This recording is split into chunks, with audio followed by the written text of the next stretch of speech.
Y ahora es la última ponencia de esta sesión, la ponencia de Saúl Peña, nuestro colega psicoanalista y psiquiatra, que va a hablar de la psiquiatría centrada en la persona. Muchas gracias. Yo quisiera hablar de esta, Oh, sí, por favor. Sí. No, eso No, después. eso viene después. Después tiene dos comentarios y una conclusión. Se puede hablar después del psicoanalista, no es prohibido. ¿Empiezo? Sí. Bueno, la psiquiatría centrada en la persona, la medicina, la ciencia y la filosofía en la Grecia clásica.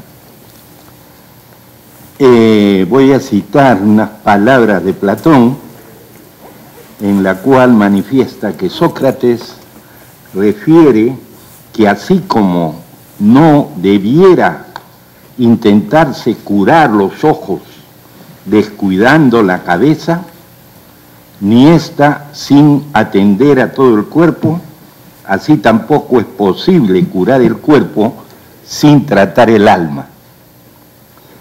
La ciencia médica, afín a la de Sócrates, se convierte en una fuerza cultural de primer orden en la vida del pueblo griego, con un horizonte espiritual universal de la existencia humana, gracias a la fecunda aproximación a la filosofía y al saber sobre el cuerpo, el espíritu y la mente. Deviene en un arte consciente e inconsciente bajo la filosofía de Hipócrates. El florecimiento de la escuela médica se da entre el siglo V y el IV a.C. El maestro Hipócrates es visto por Platón como la personificación de la medicina. Aristóteles lo invoca también como prototipo del gran médico. Las obras médicas completas se colocan sin excepción bajo su nombre, quien da una imagen diferenciada de la investigación médica del periodo clásico del espíritu griego y revela no solo un sistema docente, sino el proceso vivo de toda una ciencia en sus ramificaciones y contrastes. La teoría de la naturaleza humana física traza el derrotero del concepto sobre la naturaleza espiritual del hombre, guiándose intuitivamente por la experiencia del propio enfermo. El juramento hipocrático es el compromiso que asume el médico frente a sus pacientes en el ejercicio de su profesión y en su ética.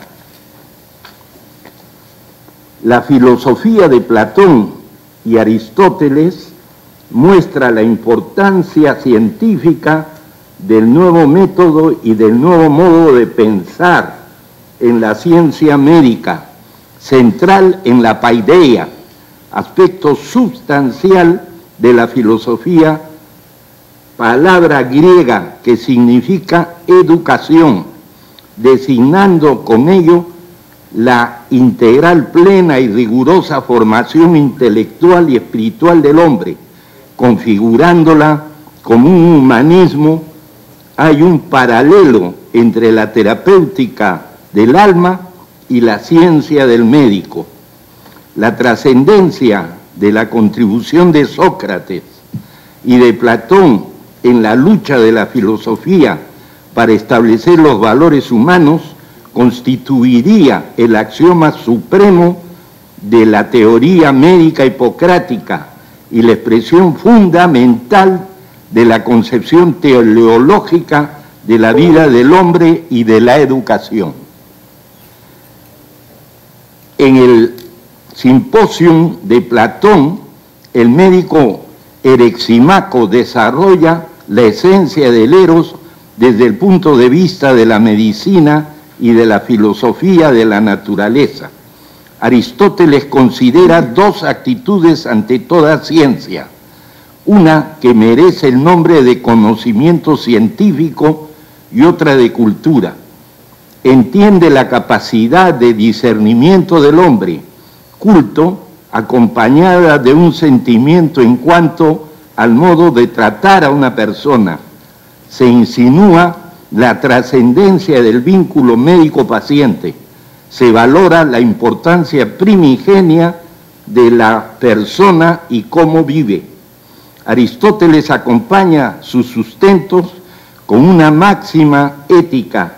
Esta versa sobre la regulación de los impulsos humanos, del placer y el displacer. Larete trata de fundir la teoría médica sobre la acertada terapéutica del cuerpo con la teoría socrática sobre el cuidado y la terapéutica certera del alma para formar una armoniosa unidad superior. El vitalismo surge como eslabón intermedio entre lo consciente y lo inconsciente. El concepto de una paideia inconsciente sostiene que la naturaleza se encarga de hacer lo que es necesario.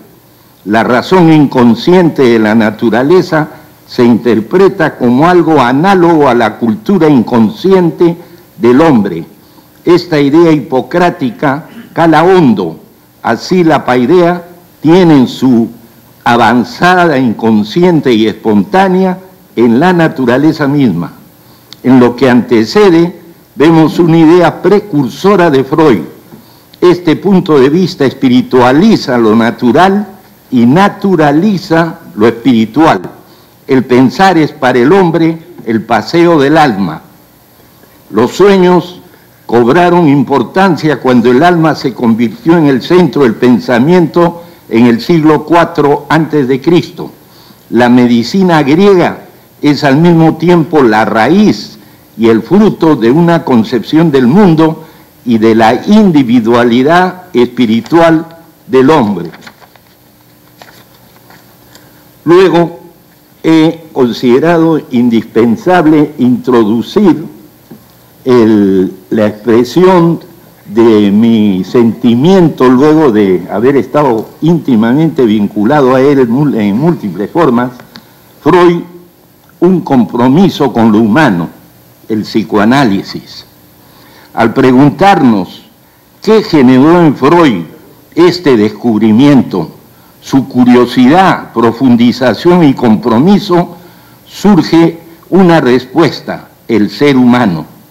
Para comprender su dolor y su sufrimiento, Freud llegó a la comprobación de que la mejor manera de aproximarse real y legítimamente a sus problemas, conflictos e incertidumbres era el modelo psicológico, mental, anímico, espiritual y afectivo donde prevalecía el diálogo, la comunicación humana, la otredad, el involucramiento indudable del sí mismo y el establecimiento de una relación genuina entre analista y analizado, en el logro de una identidad propia, de la capacidad de estar solo y acompañado.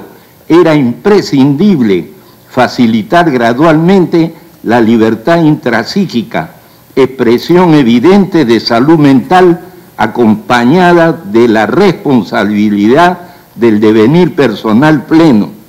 El psicoanálisis tuvo dos fuentes precursoras: la cultura y la medicina. Ya los artistas, poetas, literatos, historiadores, filósofos y teólogos habían percibido y reconocido plenamente la trascendencia del inconsciente. Es gracias al genio de Freud que se sistematizó y se hizo ciencia, que tiene elementos insustituibles, pero que al mismo tiempo es pluralista. Una actitud válida frente a una disciplina como la creada por Freud es evaluarla, cuestionarla, criticarla y creativamente.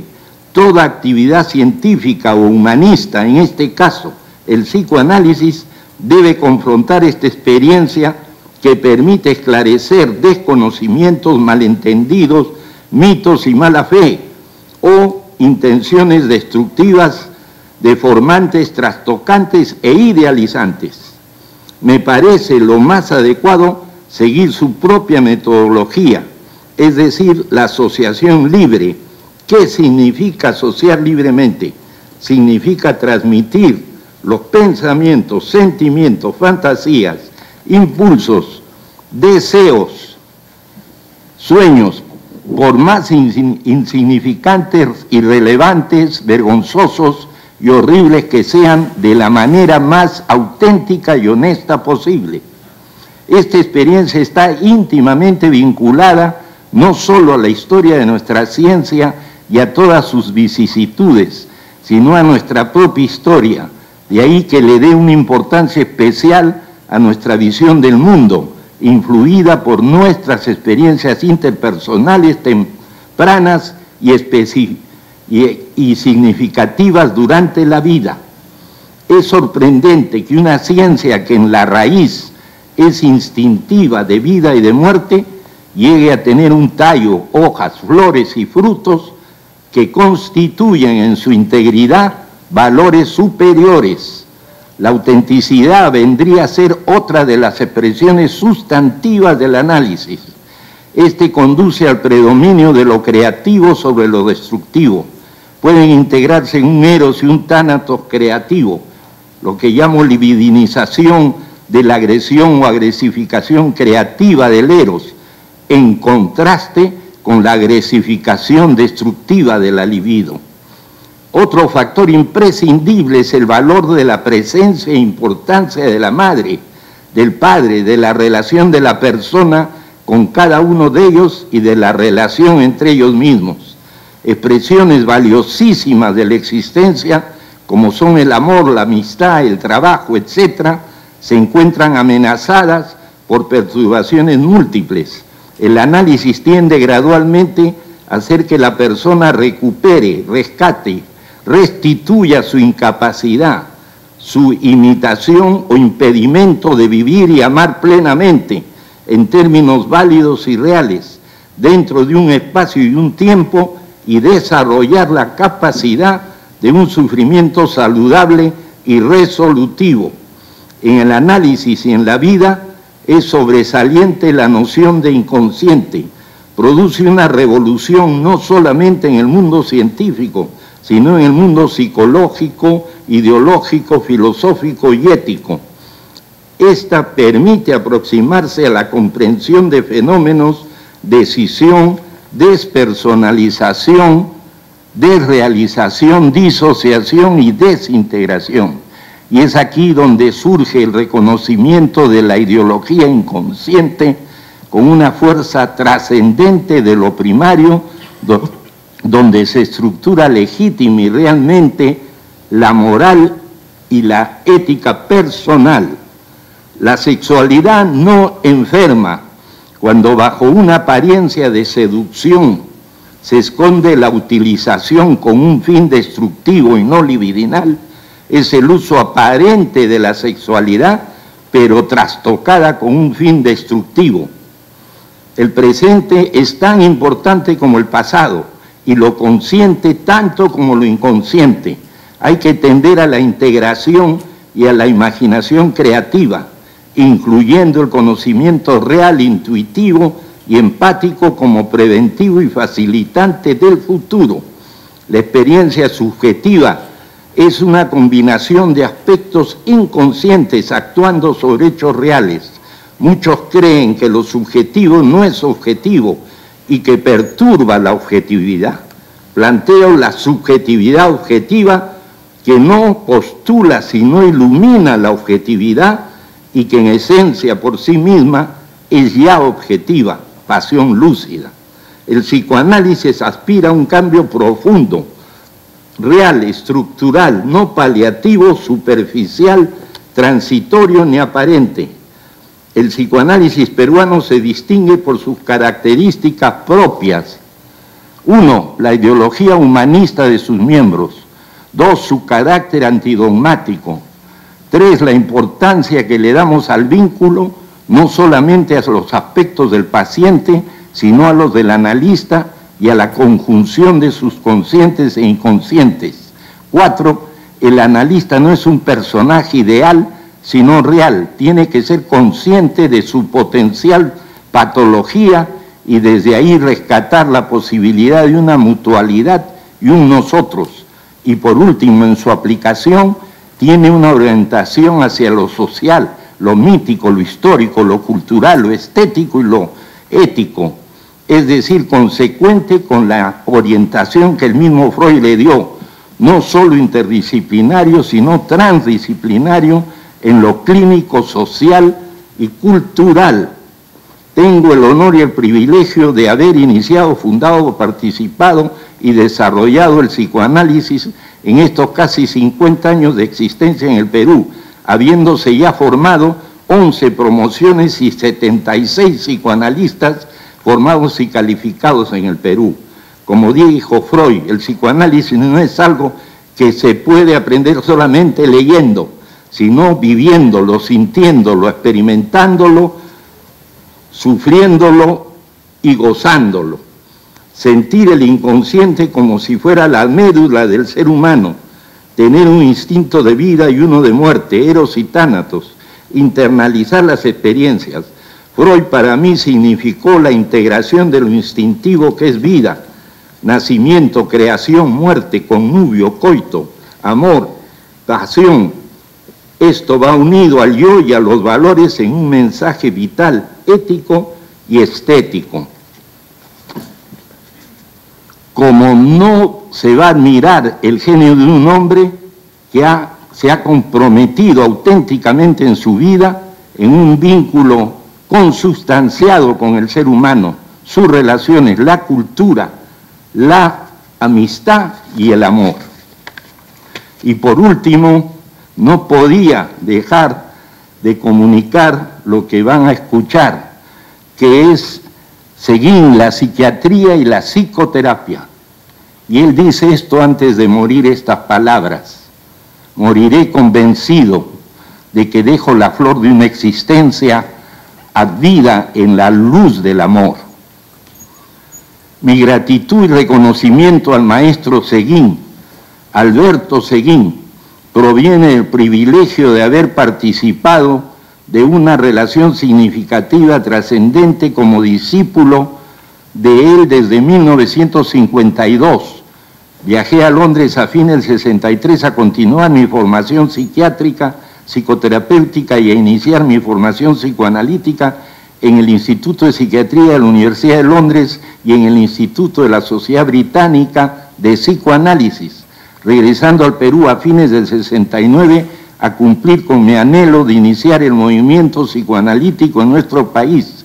Siento imprescindible mencionar a quien se considera el padre de la psiquiatría peruana, el doctor Emilio Valdizán, al profesor Honorio Delgado, uno de los más prestigiosos psiquiatras del Perú e introductor teórico del psicoanálisis en nuestro país y Latinoamérica, y al profesor Carlos Alberto Seguín, el indudable precursor del psicoanálisis en el Perú, con quien durante mi ausencia mantuvimos un contacto epistolar permanente. Me excuso de no mencionar otros nombres debido a la corta edad del tiempo. No puedo dejar de expresar mi gratitud profunda a Paula Hyman, mi analista, y a mis supervisores Donald Winnicott, Charles Rycroft, Marion Milner, Ana Limentani, Masu Khan y Margaret Little, que se mantienen vivos en mi interioridad y en mi integridad. Lo que percibí de Carlos Alberto Seguín como persona, psiquiatra y psicoterapeuta, tiene que ver con mi identificación e internalización de nuestra ideología inconsciente y consciente. Sube el chantán, sigue viva y estimula mi interioridad en una mutualidad creativa de estar juntos, diferenciados, individualizados y separados. En nuestra percepción del ser humano, de la psiquiatría y de la psicoterapia, los acuerdos son mucho mayores que los desacuerdos. Lo que sigue es una síntesis de nuestro vínculo en el que aprendí mucho de él. unidos en un eros y tánatos psicopedagógico, psicoterapéutico y humano. La psicoterapia requiere situarse frente a uno mismo ante la inquietud y la incertidumbre humana. La fuerza del poder destructivo en el hombre, en nuestras realidades intrapsíquicas, intersubjetivas y transsubjetivas, es de tal magnitud que es indispensable fortalecer nuestro espíritu para alcanzar así libertad e intimidad personal y social. Sí, ya estoy. Entonces, me paras en el momento en que... Ya, ok. Y te agradezco más bien, ¿no? Pero, bueno, lo voy a decir al final.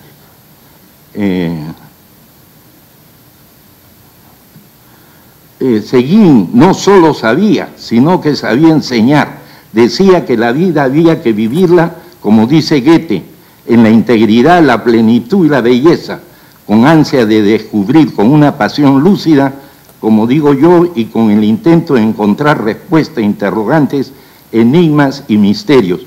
No quiero terminar esta presentación sin agradecer la distinguida invitación hecha por la Academia Nacional de Medicina y el representante del presidente, el doctor Morales, que le transmitirá al presidente, al doctor Alberto Perales, compañero mío desde hace 50 años en el Hospital Obrero de Lima, y que realmente es como un hermano, y al doctor Mesich, que ha sido expresidente de la Academia Nacional de Medicina, y al doctor Mesich, expresidente de la Asociación Psiquiátrica Mundial, todos ellos identificados y comprometidos profundamente con el tema de esta jornada. Muchas gracias.